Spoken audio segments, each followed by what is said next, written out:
Ahora sí. Estamos. Estoy haciendo. Ahora no, quién sabe qué hice. Ok. Aquí está. Es el problema de los pulmones. Por eso me gustan más los quises. No sé si andar tapando el quis para escribir. Y si lo dejas destapado se seca y el quis no. Prefiero el quis. Estamos entonces hoy a 27 de mayo de 2025 en biomatemáticas.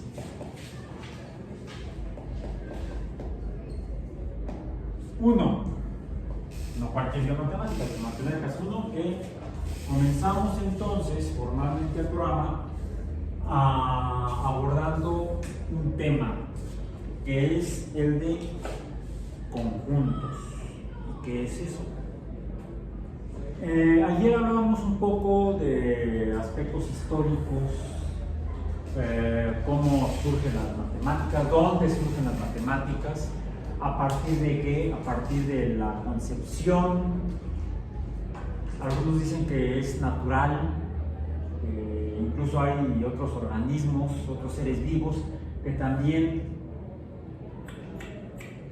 usan matemáticas o hacen matemáticas o tienen, vamos a decir, una forma de pensamiento o razonamiento matemático. O somos los humanos los únicos que hacemos matemáticas, contamos con números y medimos con los números. Ya vimos ayer que no todos los humanos históricamente a lo largo del desarrollo de las sociedades humanas llegaron a desarrollar ese concepto de números y por lo tanto la capacidad de hacer una interpretación numérica cuantitativa de la naturaleza. Mencionamos que los pueblos originarios de Australia, los humanos que llegaron a Australia, los Homo sapiens que llegaron a Australia, no llegaron ahí ya manejando la idea o el concepto de los números o de la cuantificación de la naturaleza. No, su descripción e interpretación de la naturaleza es cualitativa a partir de las características de las cualidades de la naturaleza, ¿sí? Amplia, pequeña, grande, pequeño, alto, bajo, ancho, angosto, quizá, lejos, cerca, pero no estoy usando números. A la derecha, a la izquierda, arriba, abajo, adelante, atrás, no estoy usando números. El árbol, el poste, el césped, las rocas, puedo describir el entorno sin necesidad de usar números, sin necesidad de hacer una descripción cuantitativa, sino solamente cualitativa. Curioso, porque entonces uno puede decir, no, entonces solamente los Homo sapiens de Occidente, no la parte más oriental que sería Oceanía, efectivamente. Si ponemos a partir del meridiano internacional 0, antiguamente llamado meridiano de Greenwich, ¿sí? Podríamos dividir la superficie de la Tierra en oriente y en occidente. El oriente hacia vamos a decir, si tenemos aquí el meridiano de Greenwich, hacia la derecha sería el este y hacia la izquierda sería el oeste. Si es Greenwich, por aquí está la ciudad de Londres, el Reino Unido, en las Islas Británicas, en la Gran Bretaña en particular, y hacia acá estaría algo que luego los británicos colonizaron, conquistaron, colonizaron y reprimieron a los nativos que vivían en esa tierra al sur, de ahí que le llaman Australia, en la región austral. Respecto a otra línea con la cual organizamos o describimos lo que hay sobre la superficie de la Tierra, ¿cuál sería esta línea? Si este es el meridiano, dice el pajarito, me lo dijo un pajarito. ¿Esta línea cuál sería? El Ecuador. Lo pongo con minúscula porque es la línea, no el país, que se encontraría por acá.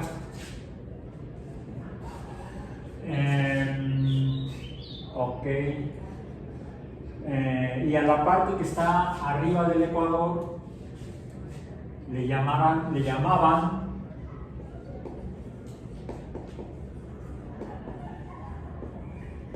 el septentrión o el hemisferio septentrional. Le quito entonces la tilde a la otra.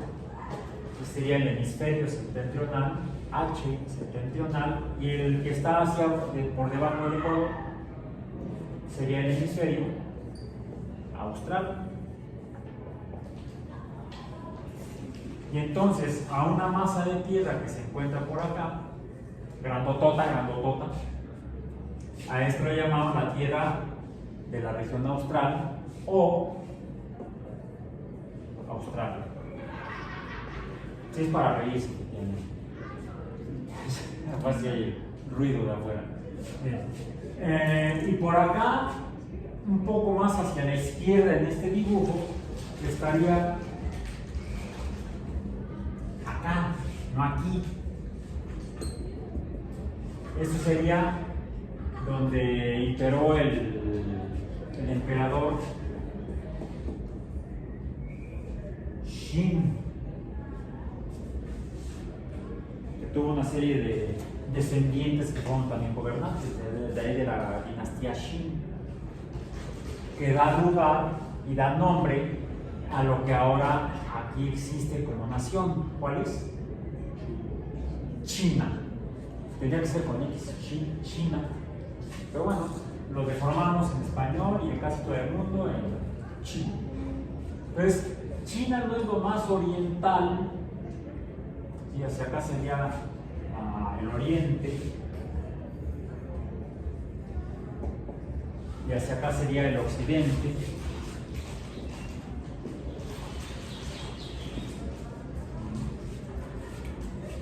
China no sería lo más oriental respecto al meridiano cero. Bueno, ya tenemos aquí un número,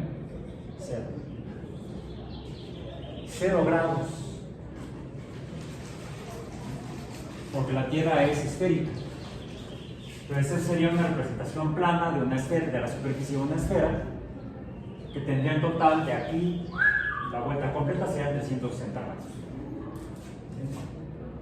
No es entonces lo que está más al oriente del cero, del meridiano cero, China, sino Australia. Y de hecho todavía por acá hay otra tierra, Nazca es más pequeña que Australia, que de hecho tiene 2 pedacitos aquí más o menos. ¿Lo reconocen? La ubicación de uno del dibujo está horrible. ¿Cómo se llama esto?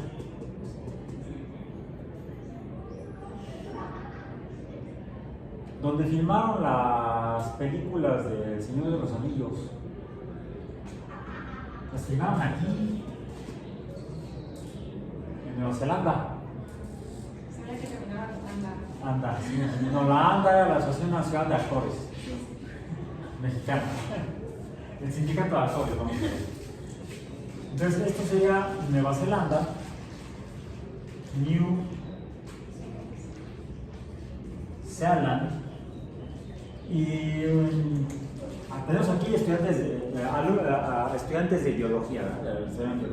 Ya llevamos un curso de biología. ¿Estás en esto? ¿Estás en biología? ¿Ya te informaron lo que hay aquí? No. ¿No? Bueno, porque China está en el continente asiático.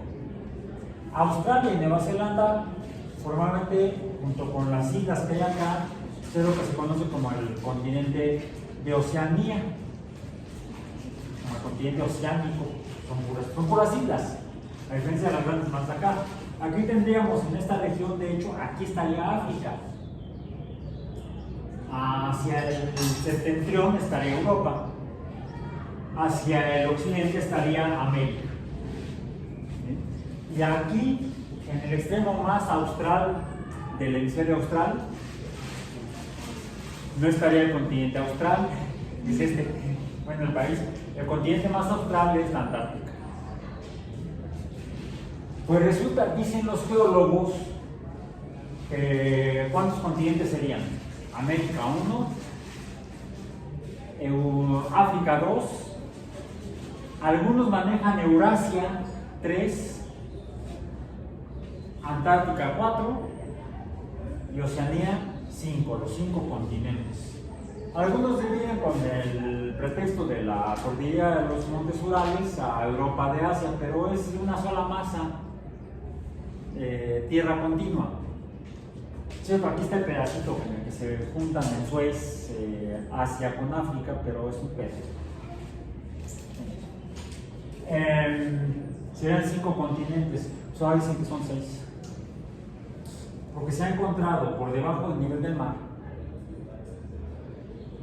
en la región de Nueva Zelanda, una masa como una especie de protuberancia sobre el lecho oceánico del Pacífico, entre el Pacífico y el Índico. Y dicen que es el 6.º continente y le han llamado Sealandia. El continente de Sealandia sería aquel que pertenecería entonces a Nueva Zelanda. Nueva Zelanda entonces ya no formaría parte de Oceanía como continente, sino que formaría parte del propuesto continente de Zelandia. Para que estemos seguros que si así va a ser o así es, primero los geólogos del mundo tienen que ponerse de acuerdo, que es cómo funciona la ciencia. El conocimiento científico se establece y se acepta como tal por consenso de quienes lo estudian, quienes lo descubren y lo verifican a través de la revisión entre pares, porque el conocimiento a través de la ciencia es una actividad colectiva humana, donde los humanos usan la matemática como una de las herramientas, a menos que seas un nativo original de los pueblos originarios de Australia, entonces no sabes matemáticas. Aunque puedes hacer mapas. Casi todo lo que escribí no requirió el uso de números. Prácticamente solamente aparece un número, el 0, para dar una referencia espacial. Que por cierto no lo necesité para el Ecuador. Porque aunque, si bien en ese sentido vertical de esta representación plana o mapa, los meridianos son líneas paralelas verticales, y hay un montón de meridianos. ¿Cuántos meridianos? Ah, sí, hablando de números, ¿cuántos meridianos habría? Los que quieran. Porque van elevando el meridiano 0 y luego el siguiente número y el siguiente número y el siguiente número, así hasta 360. Alguien puede decir, son 360, no puede haber más. Pero para entender eso necesitamos entender qué caramba son los números, que no todos los humanos los usan. En cambio, el mapa o la superficie de la Tierra, si bien en sentido vertical en el mapa se divide en meridianos, en sentido horizontal se divide en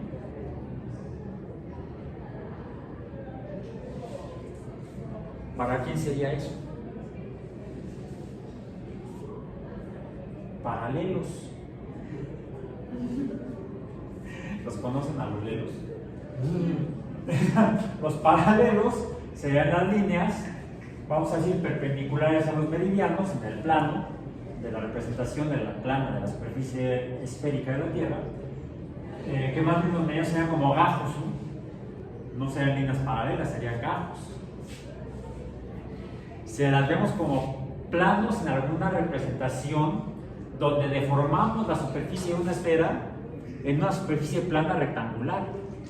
Pero la Tierra no tiene una superficie plana rectangular, es esférica, entonces es una deformación del espacio esférico, la representación de meridianos paralelos.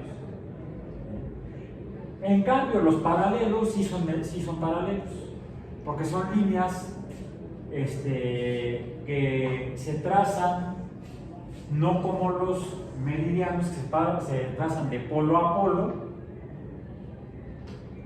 sino que se trazan de manera paralela, perpendiculares a los meridianos y paralelos al Ecuador. Tenemos paralelos por arriba del Ecuador y paralelos por debajo del Ecuador, que para especificar podríamos llamarle a uno que pasa por aquí, más o menos a esta altura, le llamamos el paralelo cuál. ¿Para cuál elo? Es el trópico, ¿no? Ah, no, sí, de hecho no le llamamos paralelo, le llamamos el trópico de Cáncer. Y otro a la equidistante hacia el hemisferio austral, que sería el trópico de Capricornio, que serían dos paralelos. Pero también, para darle nombre a esos paralelos, hacemos lo mismo que con los meridianos, usamos números. Entonces, sí vemos que es muy útil el uso de números, pero aparentemente es un concepto cultural y quizás no fuera natural en el caso de los humanos. Porque si fuera natural, todas las sociedades humanas deberían haber desarrollado el concepto del número. Y ya vemos que no es así. Sin embargo, hablando biológicamente, ¿hay alguna otra especie biológica en la que debamos asumir que de alguna manera manejan, si no números, algo equivalente a los números? Revisen los peces. ¿Por qué lo dices? ¿Cuál es la evidencia que sustenta tu afirmación? Llegan a construir patrones al momento de hacerlo. No sé lo que eso llega a hacer. Patrones periódicos. Para que un patrón, porque puede haber patrones no periódicos. De hecho, se desarrollan, por ejemplo, en astrología. Hablamos de astrología ayer. Hablamos de los pueblos mesopotámicos, en particular fueron no recuerdo si fueron los sumerios o los asirios los que desarrollaron inicialmente en mayor magnitud los conceptos astrológicos, porque fueron quienes desarrollaron el concepto que todavía manejamos hoy en día en astronomía de las constelaciones, que son las referencias espaciales para ubicar cosas en la bóveda celeste, en el cielo nocturno, incluso en el cielo diurno se puede hacer, conociendo dónde debería estar la posición de cada estrella que forma un conjunto, y ese conjunto se establece mediante algo a lo que podemos llamar un patrón, pero el patrón no es cuantitativo, es cualitativo. Porque las constelaciones serían estrictamente, en términos lingüísticos o gramaticales, conjuntos de estrellas. Otra vez, la palabra conjunto.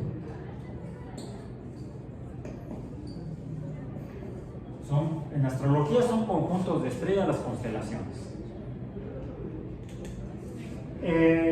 Y estrictamente no requeriríamos usar números para definir a las constelaciones, porque de entrada no todas las constelaciones tienen la misma cantidad de estrellas.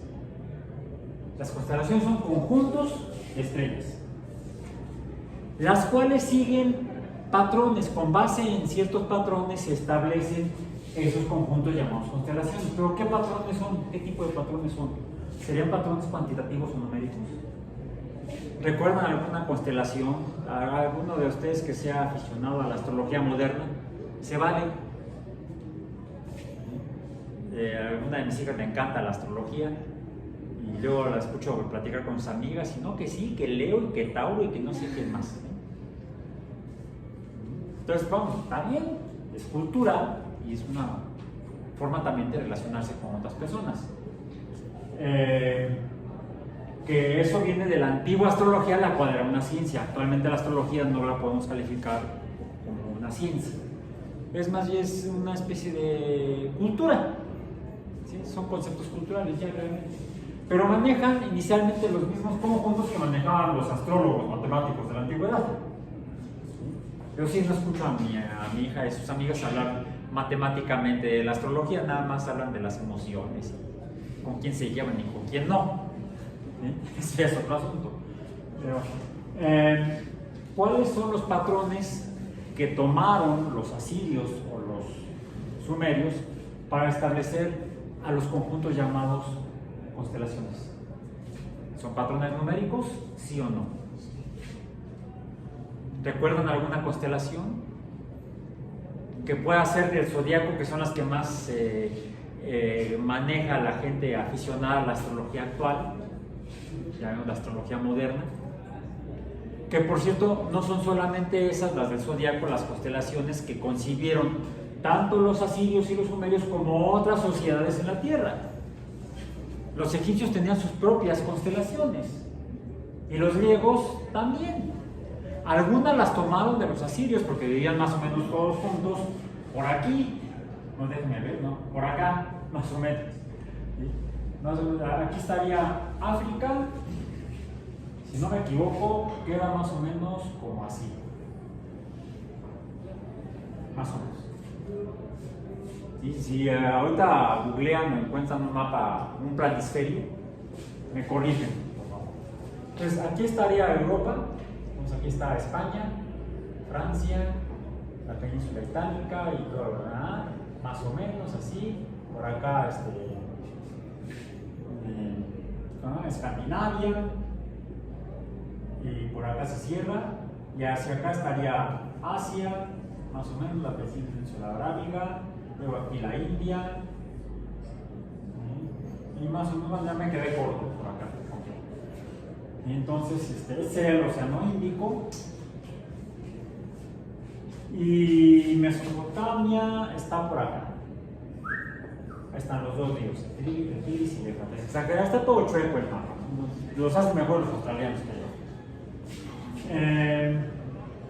Pero cada pueblo, cada cultura desarrolló sus propias constelaciones, aunque algunos estando aquí, pues fueron adoptadas por el de Europa y fueron adoptadas en el norte de África también. Luego, cuando los europeos llegan acá, pues nos traen su conocimiento astrológico. Aunque ya los pueblos que estaban en América tenían su propia conceptualización del cielo y los conjuntos de estrellas. También manejaban conjuntos de estrellas. Y los patrones son numéricos. Son como los mapas de los australianos. Tienen que ver con formas de cosas. De hecho, de ahí el que las constelaciones que actualmente la gente maneja, los aficionados a la astrología, se llaman las constelaciones del zodiaco. ¿Por qué zodiaco? Porque principalmente eran animales, originalmente eran animales. Comenzamos con la primera constelación del año en la astrología, en el zodiaco. ¿Sería cuál? ¿Cuál es? El carnero. Nada más que no le dicen así. ¿Cuál? No, Aries. Dije el carnero, no la cabra. Carnero. Aries. Es un carnero. Como los carneros de Los Ángeles, el equipo. ¿Son Los Ángeles? Se fueron un tiempo a.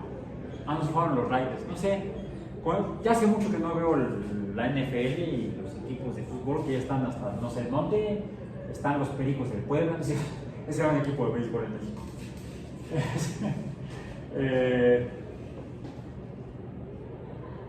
Aries es el carnero.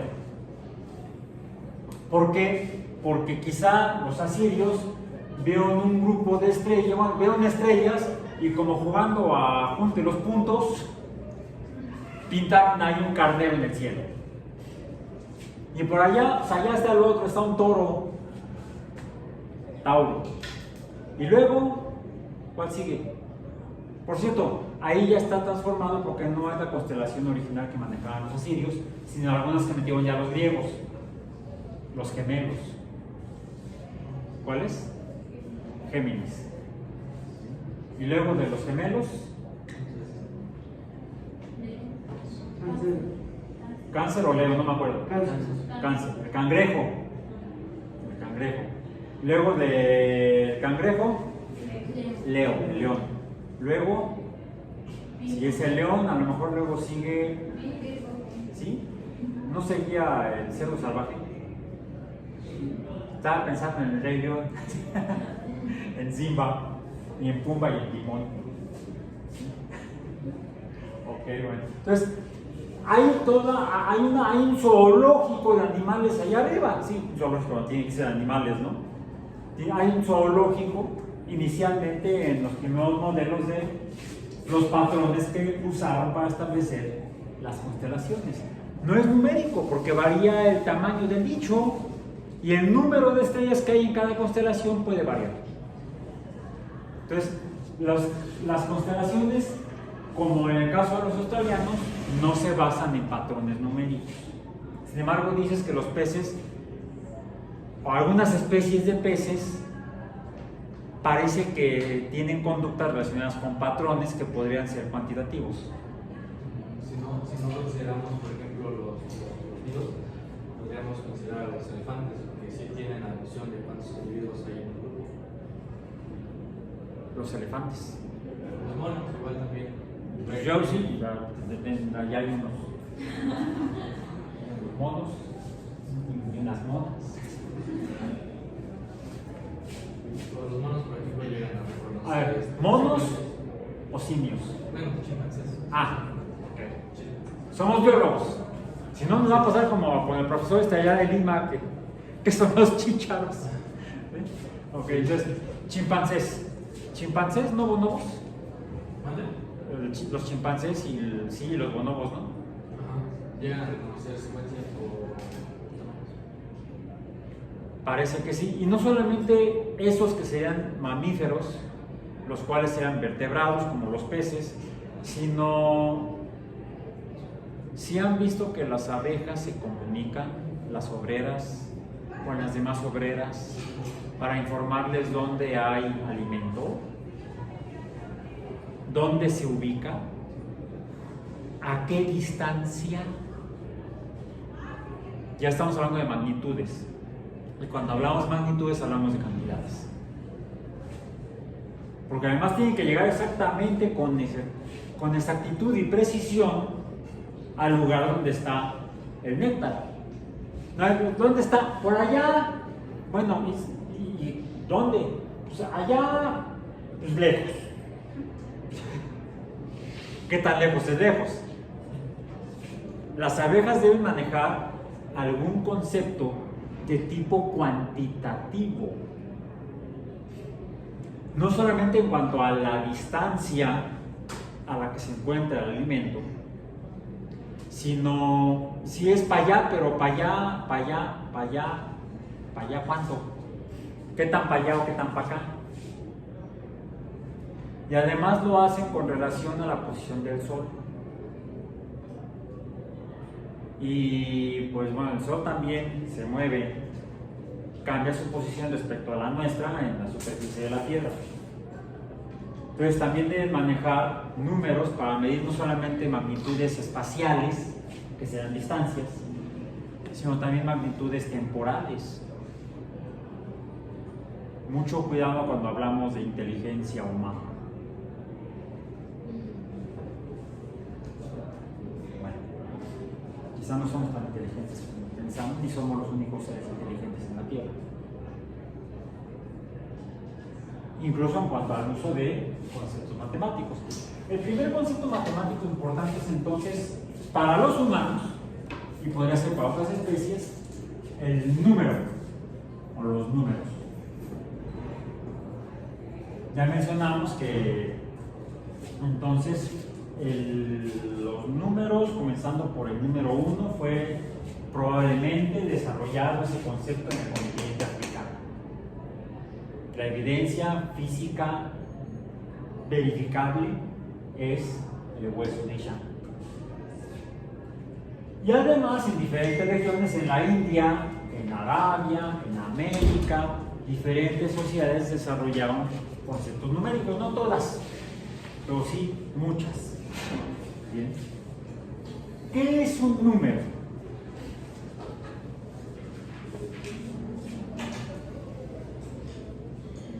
Finalmente es una representación dada. Podríamos decir, bueno, ¿qué hay aquí? Bancas. Y entonces vamos a ponernos a representar bancas. ¿Cuántas bancas hay? A ver, ahí veo una, ahí veo esa banca. Luego veo la que sigue. No voy a pintar las paletas, imagínense.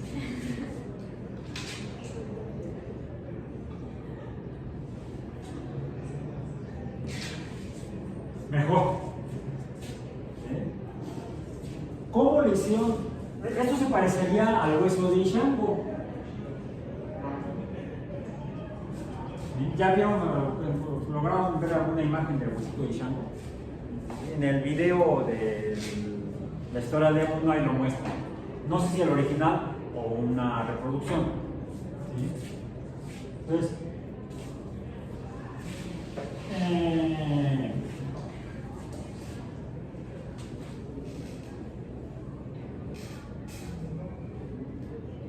está, más o menos. Sí, digo más o menos. ¿Por qué?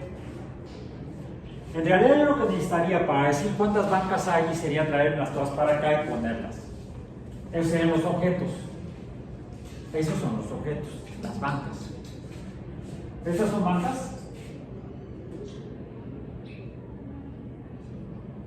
No. Las bancas son estas. Estas no son bancas. Representan a las bancas. Lo que representa al objeto es el símbolo o signo. Puedo hacerlo de manera pictórica con un dibujito, o puedo hacerlo a través de algo que represente incluso al dibujo, al pictograma. El pictograma representa al objeto y estas líneas verticales representan al pictograma y al objeto mismo también. Entonces, ¿qué son los números? Pues los números son símbolos o signos de cantidades.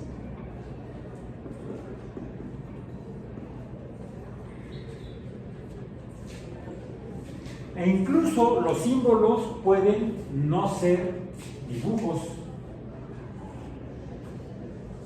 En el documental incluso muestra cómo los asirios o los pueblos de Mesopotamia representaban los números, las cantidades, no con dibujos inicialmente. El dibujo fue posterior. Dice que ya viste el documental. ¿Qué usaban para representar las cantidades? Pues igual usaban como triangulitos de arcilla o bueno, no sé. Antes eso eran los conitos de arcilla.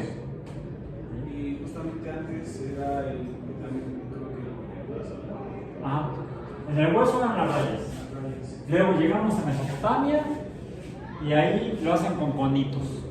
Y luego los conitos los meten en una bolsa de arcilla y la cerraban. Pero luego, ¿y cuántos puse? No las acordaban, digo la. Por eso es que yo le llamo a la escritura y a los símbolos que representan cantidades memoria extrasomática, porque me permite recordar fuera del sistema nervioso, fuera de mi cuerpo. ¿Cuántos conitos puse en la bolsita? ¿Qué fue lo que hicieron? Marcaron la bolsita. En la bolsita de arcilla le marcaban la cantidad. Pusieron otro símbolo. El primer símbolo fue el cono. Y luego fue un símbolo que representaba al cono. Y esa fue como lo hacían con un palito en el que marcaban la bolsa de arcilla. Al secarse se quedaba ya ahí, como cuando se seca la tinta. Fue como llegaron al desarrollo de la que conocemos como escritura o representación de números cuneiforme, por la cuña del palito de la madera que usaban para marcar. Entonces, es un proceso en el cual la simbología va cambiando con el paso del tiempo. Incluso a veces está de manera práctica, porque los humanos somos reflojos. El hacer los conitos pues requería más tiempo, ¿no? Y luego hacer la bolsita, y luego meterlos, y luego cerrar, y luego escribirle. Olvídate de los conos de la bolsita, vamos a tomar un pedazo de arcilla, lo aplanamos y ahí le marcamos con el palito lo que queremos decir. Más rápido, más práctico. Y no hemos cambiado en 5000 años. ¿Las tablillas de qué eran? de arcilla. ¿La arcilla a partir de qué se hace? Pues de arcillas, de tierra y que uno de los elementos más abundantes en las arcillas, sobre todo en esa región, son los silicatos, compuestos de silicio, sales de silicio y oxígeno, son silicatos, de los cuales se puede obtener, por ejemplo, el vidrio. Los vidrios son silicatos, son sales de silicio, que puede variar. De hecho, el silicato sería el anión, el compuesto aniónico de la sal.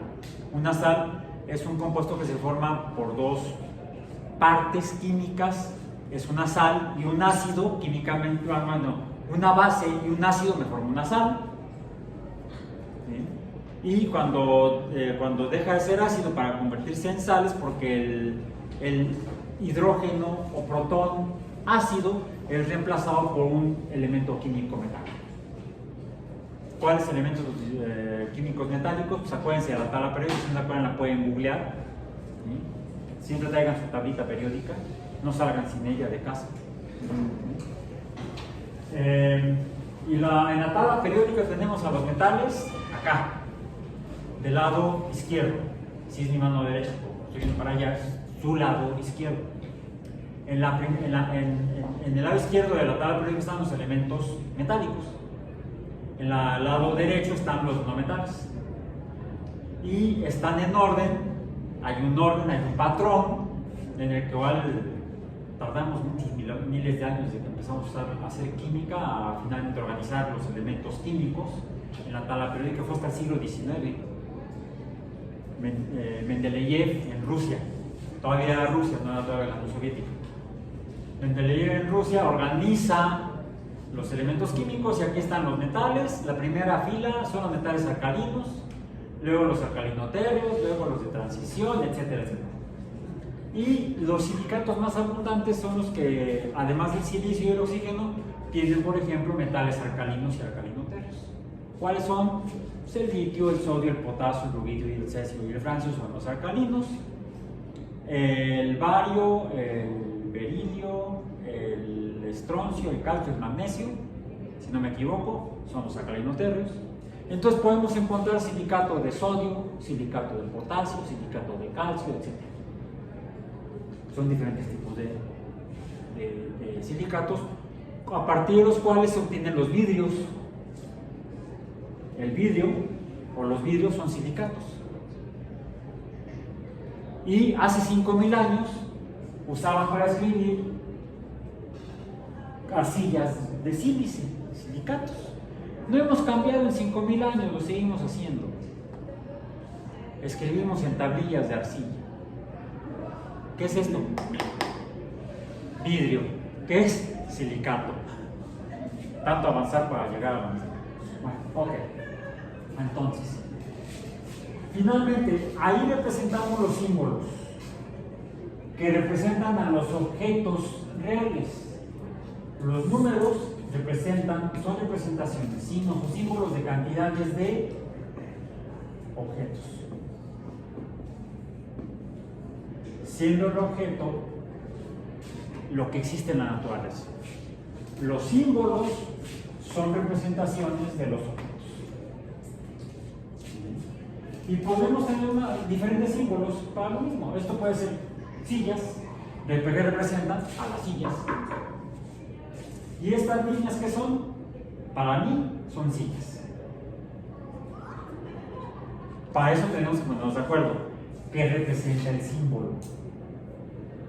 ¿A qué representa? Si el objeto son sillas, estos signos representan sillas. Hay una correspondencia entre el signo o símbolo y el objeto. Y esto es a lo que llamamos, esta relación, esta conexión, es lo que llamamos el significante.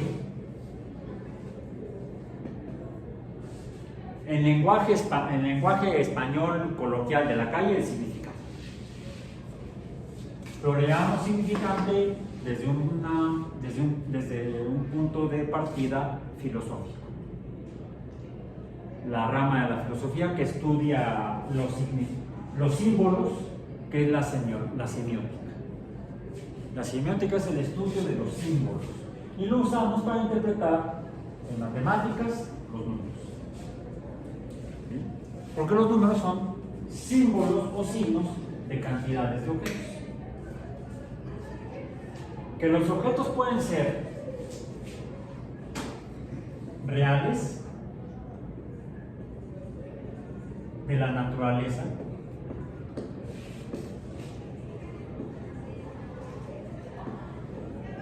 o imaginarios, de la imaginación, como las constelaciones. No hay toros, ni carneros, ni gemelos en el cielo. Eso los inventamos nosotros, son proyecciones de nuestros sueños, aspiraciones y temores. Probablemente. Bueno, entonces. Pero y los números pueden usarse para ambos, para representar objetos reales de la naturaleza o imaginarios. Ya hablamos que la matemática no necesariamente nos va a describir a la naturaleza como realmente es. Podemos vivir en el error, como lo hizo la humanidad durante varios miles de años, en el que pensaban que eran el centro del mundo, porque el sol sale, sube, se mete. ¿De dónde sale? ¿De dónde se mete? Fue hasta hace 500 años más o menos cuando finalmente aceptaron o empezaron a considerar los demás humanos que alguien decía que no eran así las cosas. Ya mencionamos que Aristarco prácticamente nadie le creyó. Y esto lo sabemos porque aunque no tenemos más de Aristarco más que unos cuantos dibujos que permanecen de su época, no tenemos las obras completas de Aristarco. Desafortunadamente se perdieron en el tiempo. Sí tenemos referencias de contemporáneos de Aristarco y cuyos textos sí se conservaron afortunadamente, donde dicen que Aristarco, quién sabe qué se metió, estaba equivocado, quién sabe qué. Sabemos que lo que dice Aristarco es falso. Escribió de su puño y letra un ingeniero y matemático, y la obra la pueden conseguir en las librerías. Se llama El Arenario o El Contador de Granos de Arena, cuyo autor fue Arquímedes. Y Arquímedes así lo escribió. Sí, que Arquímedes decía que Aristarco decía que la Tierra se mueve alrededor del Sol, pero sabemos que eso es falso. Porque Arquímedes usó las estimaciones de Aristarco de las magnitudes del Sol, la Tierra y la Luna para él calcular la magnitud de masa terrestre. De ahí que la obra se llama El Arenario o El Contador de Granos de Arena, porque lo hizo Aristarco a través de una inferencia, midiendo la masa de granos de arena en la playa, conociendo la magnitud de la Tierra, la superficie a partir de la circunferencia y a partir de eso el volumen de la Tierra, que a partir de lo que mencionamos que la circunferencia la calculó Eratóstenes, dato que ya conocía Arquímedes. Entonces con la circunferencia pudo calcular el volumen de la Tierra y entonces hizo una relación. ¿Cuál es la masa de la Tierra? Pues la cantidad de masa que ocupe a la Tierra será proporcional a la masa de un grano de arena en la playa. Si hago un modelo en el cual supongo que toda la superficie de la Tierra es arena y su interior también, como conozco el volumen de la Tierra, puedo medir el volumen de un grano de arena, mido su masa, puedo hacer, mediante una relación de números, una estimación de la masa terrestre. Fue el primer intento. Se equivocó por mucho, pero al menos hizo el intento. Porque algo que no sabía Arquímedes es la composición química de la Tierra. Y el hecho de que diferentes compuestos químicos, de hecho desde diferentes elementos químicos hasta diferentes compuestos químicos que se forman por unión de diferentes elementos químicos, los iguales o diferentes elementos químicos, puede variar la relación masa-volumen, a la que llamamos la masa entre volumen es la densidad. Entonces, por ejemplo, la densidad del hierro y del plomo es mucho mayor que la densidad del silicio o del carbono. Y no solo eso, hay elementos químicos tan poco densos que ni siquiera son sólidos, como el hidrógeno y el oxígeno, que son gases. Su densidad es todavía menor que la de los elementos que en forma natural son sólidos.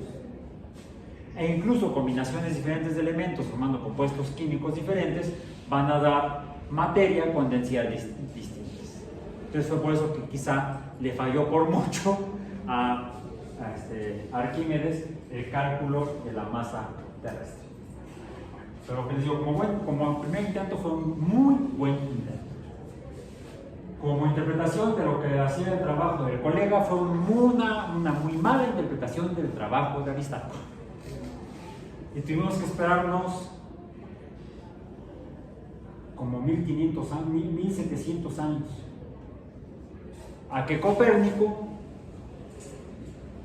parece que todavía en tiempos de Copérnico podría haber habido, estoy hablando del siglo XVI, Copérnico empieza a trabajar en esto alrededor del año 1510 y publica finalmente en su obra sobre las revoluciones en 1543.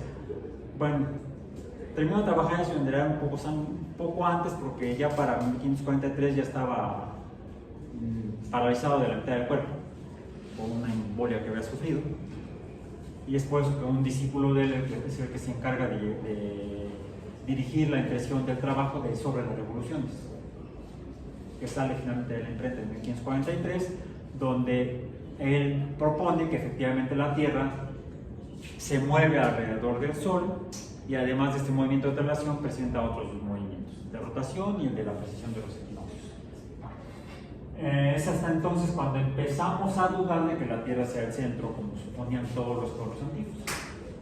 Para eso fue necesario manejar y hacer operaciones con números, comprender el uso de los números, aunque todavía no sabíamos qué carambas realmente de manera formal son los números. Hasta ahorita nos quedamos con el hecho que son símbolos de objetos.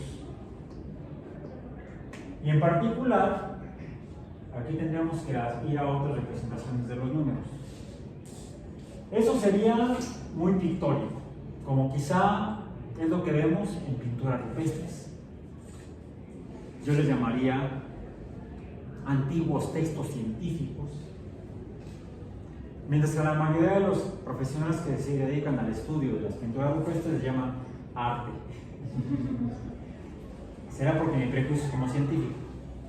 En cambio, los que estudian las pinturas rupestres, arqueólogos, la mayoría de ellos, hablan de arte rupestre. ¿No será que cuando vemos ahí pinturas de antílopes, mamuts, búfalos, estaban contando los animales que tenían a su alrededor? Y cuando vemos figuras de tipo como humanas, ¿no serían que estaban contando cuántos formaban la tribu o el clan? Pero bueno, allá ellos que lo interpretan como arte, nosotros podemos interpretarlo como quizá documentos matemáticos. Quizá, es una hipótesis.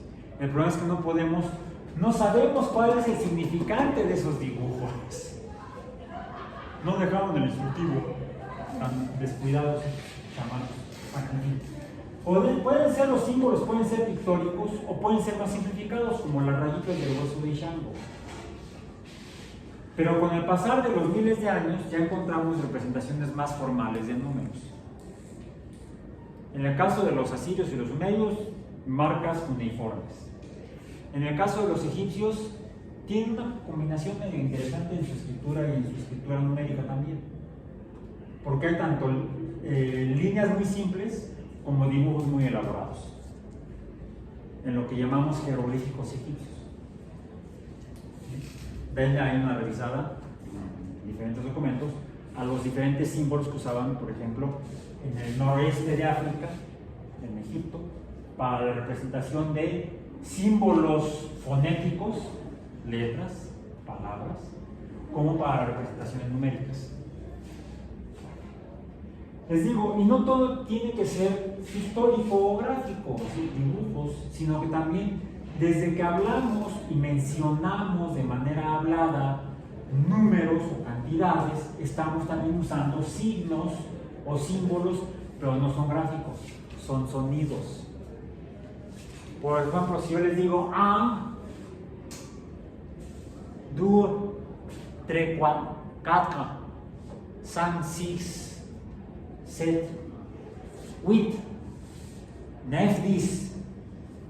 ¿Qué dije? ¿Eh? Los números del 1 al 10. Los números del 1 al 10 en francés. Suena distinto, el sonido es diferente. 1, 2, 3, 4, 5, 6. Suena muy sugestivo, pero ese no lo se dice en alemán. Suena además como más. 1, 2, 3, 4, 5, 6, 7, 8, 9, 10. No, italiano. Luego sigue 1, 2, 3, 4, 5, 6, 7, 8, 9, 10. 11, 12, 10. No, es 11, 12, 13, 14, 15, 16. Y luego sí, 17, 18, 19, 20. En italiano, hasta el 20. Como los mayas, ayer lo escribí, ¿no? El número 15. En los mayas era 1, 2, 3, 4, ay, qué flojera me da, 5, sí, ya, se cansaron de pintar bolitas. Luego, 6. Hasta que llegaban a,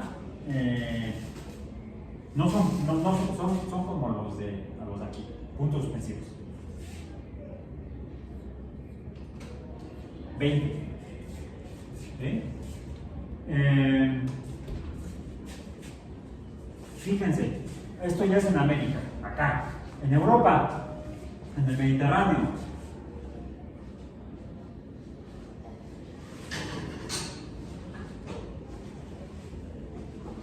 No. ¿Cómo es? Ya implica, aunque en los mayas se ve hasta aquí, donde al 5 le agregan un 1, ya estamos hablando de una operación aritmética, la adición. La representación numérica de los mayas implica adición. Bueno, en el caso de los romanos, implica sustracción y adición. Ya que hay un razonamiento matemático más avanzado, estamos hablando de al menos el año 500 antes de nuestra era, hace 2500 años, más o menos, o al menos es la época en la que se supone el inicio de la cultura romana. La verdad no recuerdo en qué momento surge esta representación, pero era la representación romana clásica.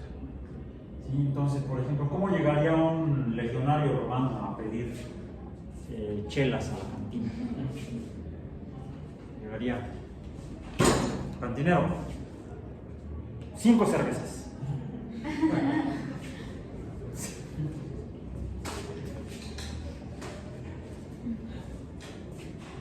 En América no había cerveza. La cerveza, la evidencia sugiere que fue originalmente producida en el este del Mediterráneo, en la costa este del Mediterráneo, por la cultura fenicia. Y de ahí se extiende al norte de África, hacia Asia, hacia Europa, la producción de cerveza. Aquí tuvimos que esperar varios miles de años. Bien. Mientras que tomaban pulque, mezcal, por ejemplo. Pero chelas no había. Entonces no pueden llegar los mayas a decir: 5 cervezas, no. 5 mezcales en todo caso. ¿Cómo lo harían? No sé.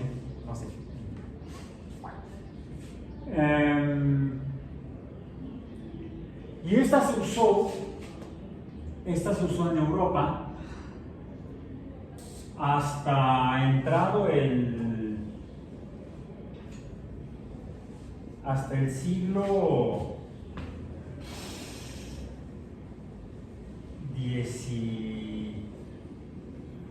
XX, no, siglo XVI, siglo XVII todavía.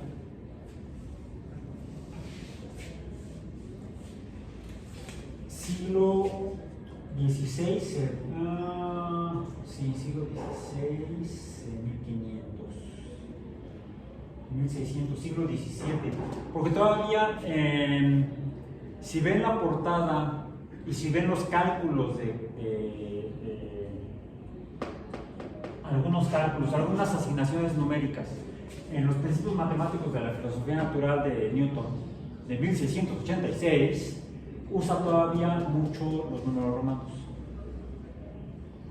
Ya están usando los números indios, les digo, los que desarrollaron en la India y que los árabes llevaron a Europa durante el Renacimiento principalmente durante el Renacimiento.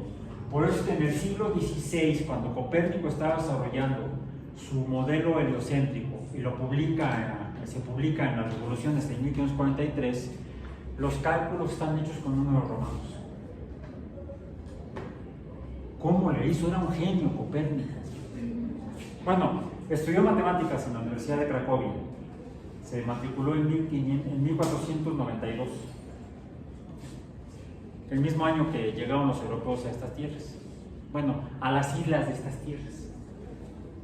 En 1492. Ese año se matriculó para estudiar matemáticas y astrología en la Universidad de Cracovia. Nunca se graduó. Entonces hacía matemáticas pero no era matemático. Hacía astrología pero no era astrólogo. No titulado, vamos a decir. Luego lo mandó su tío a estudiar a Roma y en una universidad, creo que en la Universidad de Ferrara, estudió medicina, tampoco se tituló. Finalmente presentó una tesis, no recuerdo cuál universidad, como canónigo, es decir, abogado de la iglesia. Y fue finalmente como trabajó para la iglesia romana en Polonia, la diócesis de Cracovia. Trabajó como canónigo, ahí hasta su muerte, en 1543. El 24 de mayo de 1543 falleció Copérnico. O sea, hace 3 días se cumplió un aniversario más de su fallecimiento. Bueno, ok. Pero sí, lo interesante es que hizo sus cálculos usando numeración romana. Era un genio. Pero, y más sorprendente, porque la matemática europea, griega, asiria, babilónica, mesopotámica, egipcia, fenicia, estaba comparada con la matemática maya, era más rupestre, era más engorrosa y no era tan exacta como la matemática maya. Desafortunadamente la matemática maya se perdió en el tiempo. Apenas la rescatamos el siglo pasado. Rescatamos como humanidad, lo pudimos hacer gracias a la decodificación del maya. Pero antes de eso, la matemática más exacta que usábamos era la matemática india, que llegó a Europa posterior a su origen en la India, por supuesto, llevada por los mercaderes árabes. Cuando finalmente los europeos conocen la representación numérica de los indios, como lo conocían por los árabes, le llamaban números arábigos, y no dando el reconocimiento al autor original, a los autores originales, pero desconfiaban primero por los símbolos. y luego por un número que les parecía que era producto del demonio. Un número que era que no tiene representación romana. Sin embargo, de manera independiente, geográficamente aislada, la desarrollaron también los mayas. ¿Cuál es ese número? El cero. Siempre me sale chueco, pero bueno, intentémoslo. Dicen que es como un grano de cacao, algo así. El cero. Lo que permite hacer cálculos más exactos y en números más grandes. Quizá por eso la cosmogonía maya es tan rica y compleja, tanto como la india. Y la conceptualización de la naturaleza les permitió a los indios tener un modelo cosmológico más cercano a lo que ahora entendemos con base en la ciencia que lo que desarrollaron los euroasiáticos o mesopotamios, vamos a decir, las culturas que se desarrollaron en el Mediterráneo, bastante rupestres. Según ellos, el mundo no tenía más de 5.000 y tantos años de antigüedad. Ahora sabemos que no. La Tierra tiene 4.500 millones de años de antigüedad, más o menos. El sistema solar, cerca de 5.000 millones de años, quiere decir que primero se formó la estrella y quedó la nube de polvo, y a partir de la nube de polvo se forman los demás cuerpos, como los planetas como la Tierra. Tarda un poco de tiempo, unos millones de años. Y todo esto viene del origen del universo, de nuestro universo, con una antigüedad de aproximadamente 13.700 millones de años más o menos. O sea, mucho más tiempo, millones de veces más antiguo que lo que estimaban en el Mediterráneo, los pueblos en Mesopotamia y en el Mediterráneo, en Eurasia y África. 5.000 años de antigüedad, con base en sus tradiciones de pensamiento, en su cosmogonía, la cual la encontramos en Numa Edis, proveniente de Mesopotamia, o en la versión modificada para la televisión llamada La Torá y la Biblia, donde reproducen y copian con adaptaciones lo que ya describía antes el Enuma Elis de Mesopotamia. Bueno, y eso en mucho se debe a la conceptualización de este símbolo que representa esto. Vamos a poner representaciones modernas a partir de los números indoarábigos: 0, 1, 2, 3, 4, 5, 6, 7, 8, 9. Nada más. Los mayas tenían un sistema en el que contaban con grupos de 20 caracteres y luego pasaron a la siguiente etapa o década. En el caso de los indios, tenían un sistema de 10 números o un sistema decimal, en el que para pasar a la siguiente década, pues le ponemos aquí un 1, 1, 1, 1, 1, 1, 1, 1, 1 y 1, y ponemos el número que está arriba.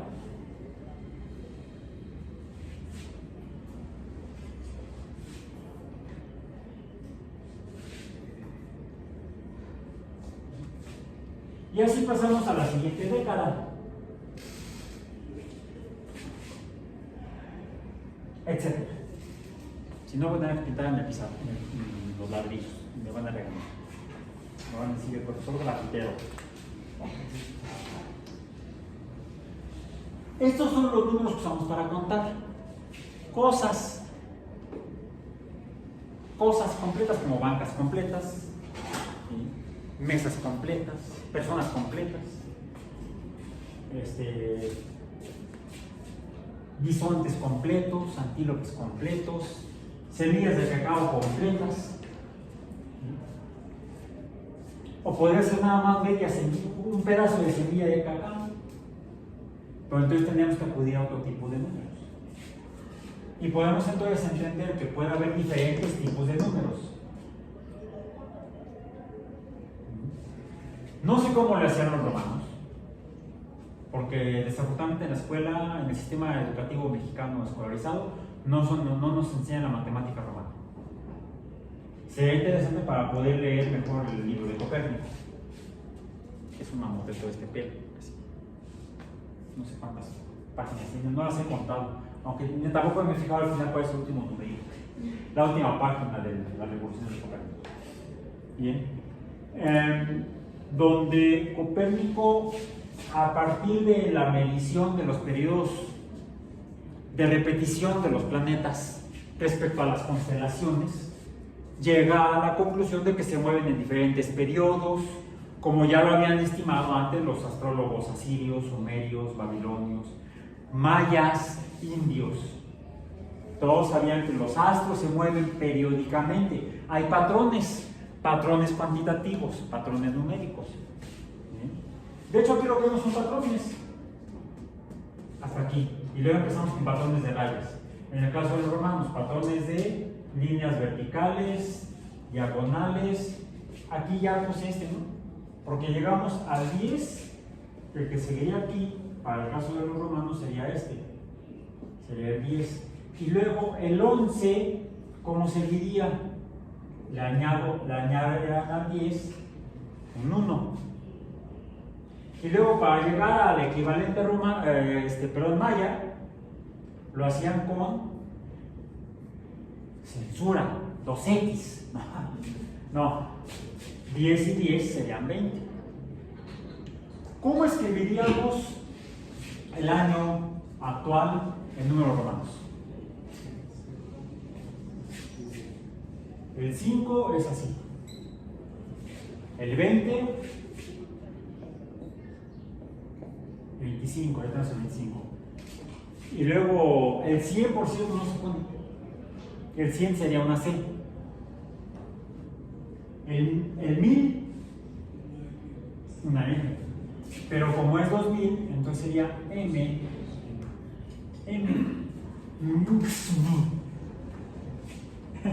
No, 2025. No hay mucha diferencia escribir 2025 en indoarábigos que en romano. Entonces, ¿qué ventaja hay? Ahorita no. Pero ¿qué tal el año en el que entré yo a estudiar? El año en que se fundó, el año en el que entré yo a estudiar la licenciatura en la UAM. O mejor, el año que terminé la carrera. Fue en 1983.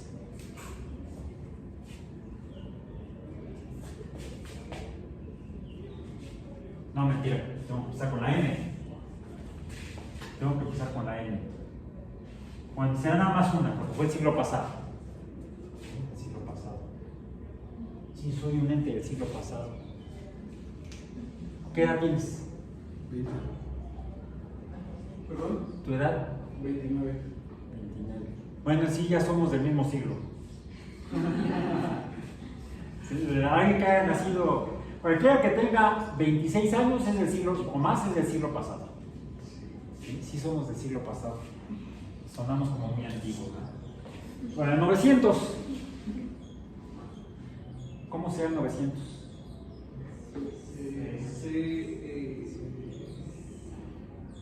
Necesitamos el 500.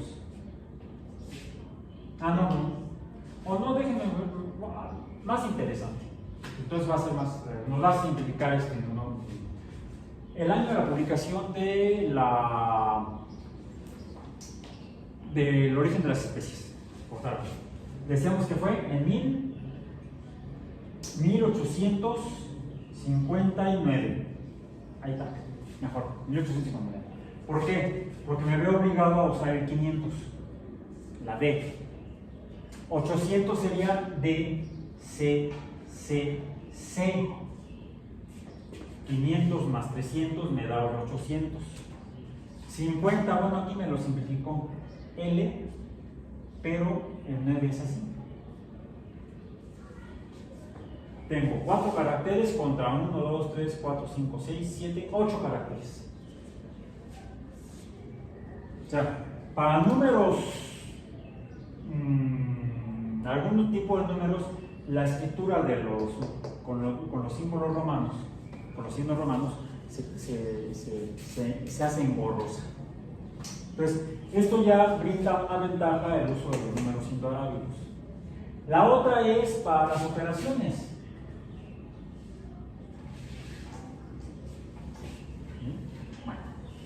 Aún así, todos estos números me sirven para contar cosas enteras. Entonces tendríamos, ¿qué tipos de números? Tendríamos números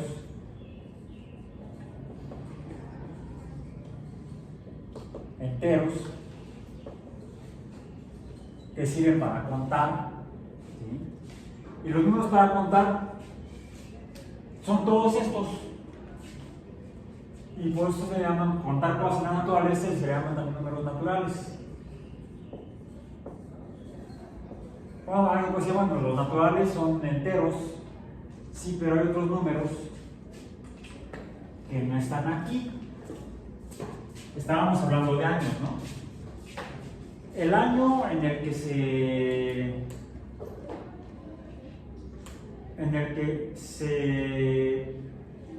Eratóstenes calculó la circunferencia de la Tierra. ¿Cómo lo escribimos? Fue por ahí del año 250, pero antes de nuestra era. ¿Qué teníamos que hacer? Teníamos que escribirlo con números indoarábicos así, menos 250, teniendo que esto es antes de y esto sería después de. ¿Y este de qué tipo de número es? Le llamamos a esos números negativos. Bueno, y a los que son los opuestos serían los positivos. Vamos a poner mejor acá arriba. Números positivos.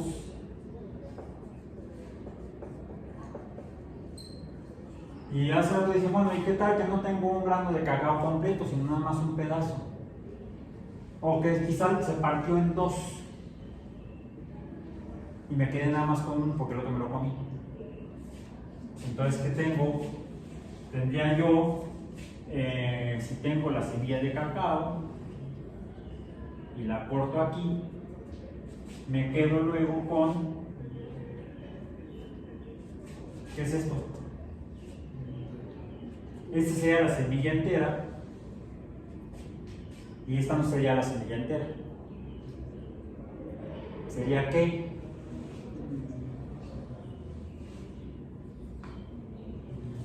Un medio. Que es una parte o un pedazo o una proporción de la semilla entera. A esto le puedo llamar proporción o cociente. El cociente ya suena como a quotient, el cociente intelectual, intelligent quotient, y la actividad intelectual le llamamos el razonamiento, ¿no? También voy a llamar números con Z no tenía que ser con C, números racionales. Números proporcionales, cocientes, números racionales. Sería otro tipo de número, los números racionales. ¿Algún otro tipo de número? Que lo que tengo no es una semilla de cacao, lo que tengo es un círculo, como el ecuador terrestre. Y el círculo, entonces, puedo dividirlo en dos partes. Y esta línea, ¿cómo se llama? La línea que divide un círculo en dos partes iguales. Es el diámetro. El diámetro. Ahora yo tomo este diámetro y lo paso por acá lo paso por acá y lo paso por acá y me falta un pedazo para darle la vuelta completa a la circunferencia. Si yo podría hablar de la razón o proporción de la circunferencia respecto al diámetro, más bien el diámetro respecto a la circunferencia. El diámetro entre la circunferencia, si esto fuera la unidad, ¿cuánto sería esto? No tendría que ser al revés, sí, sabe bien. La circunferencia entre el diámetro. La circunferencia entre el diámetro, y esto me da ¿qué número de proporción, cociente o razón? ¿Cuántas veces cabe el diámetro en la circunferencia? 3%. O sea, no son 3, es más. 3 y un décimo, pero no, todavía necesito más. 3 y un 14º, no, pero todavía más. 3.141º, pero no, todavía más.